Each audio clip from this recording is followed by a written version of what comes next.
এই দেখো বন্ধুরা, খেতে দিয়েছি বরকে। ওহো, আলু সবজিটা দিলাম না দি, আর নষ্ট হয়ে যাবে তো। হ্যাঁ, আর সেটা ডিম সেদ্ধ দিচ্ছি যে হাফ বয়েল।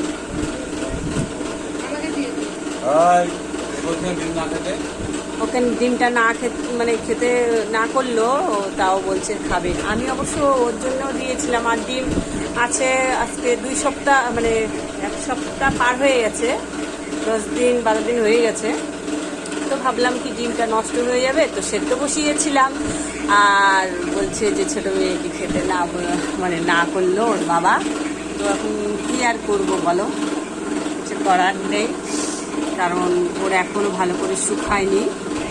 শুকিয়েছে একটা দেখলাম কাঁচা কাঁচা, তো ওর বাবা বলছে থাক, ওটা বেশি করতে হবে না। তো কি গো, রান্না কেমন হলো? কচুরমুখী সেদ্ধ হয়েছে আজকে। কচুরমুখী দিয়ে ডাল, সে ডাটা দিয়ে আলু দিয়ে করেছি আমি রান্না।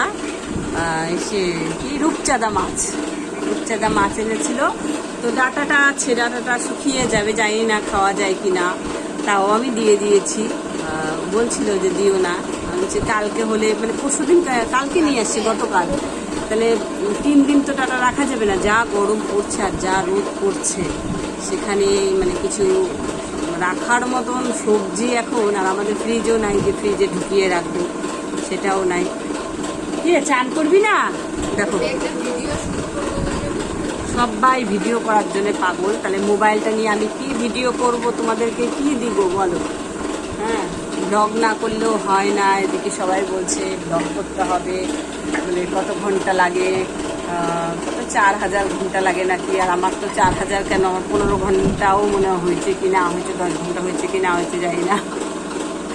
10 ঘন্টা হয়েছে, 15 ঘন্টা হয়েছে, যাই হোক এরকম একটা ব্যাপার হবে। আমার ভাত খাইছিস কোয়েল? পুরো খাওয়া হয়ে গেছে, ডিম সেদ্ধ দিয়েছিলাম, ডিমটা হাফ বয়েল হয়ে গেছে। হ্যাঁ, একটা ডিম খাস না মা, গরম না? বৃষ্টি আসবে নাকি? ওয়েদারটা দেখো কেমন হয়ে আছে। এই বৃষ্টি যদি আসে, এখন যাবে দোকানে বলো, এখন যদি বৃষ্টি হয়, এখন ঝাপসা ঝাপসা লাগছে না, কি করা যাবে এখন?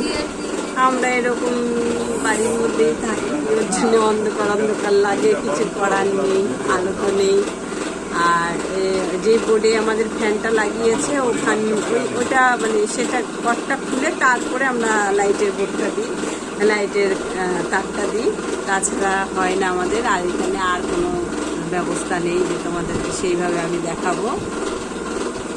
যাই হোক, তোমরা এইভাবেই আমার পাশে থাকবে, আমি এটাই তোমাদের কাছে আশা করি। তোমরা আমার সাথ দিবা, তোমরা দিলেই তো আমি আগাতে পারবো, ভালো ভালো ভিডিও দিতে পারবো। আর ঘোরার তো ভিডিও দিতে পারছি না, আসল কথা যেটা সত্যি কথা, আমাকে ঘুরতে নিয়ে যায় না কোথাও।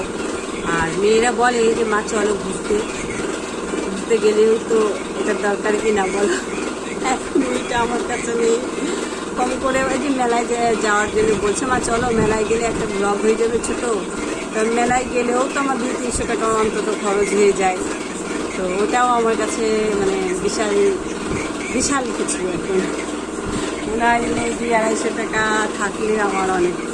তাও যে কি অন্ধকার হয়ে আসছে একদম, মা ছবিগুলো একদম কালো হয়ে গেছে না বলো? দেখ, তোমরা এইভাবে পাশে থাকো, খুব ভালো থাকো, ভগবানের আশীর্বাদ। দেখো দেখছো অন্ধকার হয়ে গেছে জন্য আমার মুখটা এরকম আসছে, কিন্তু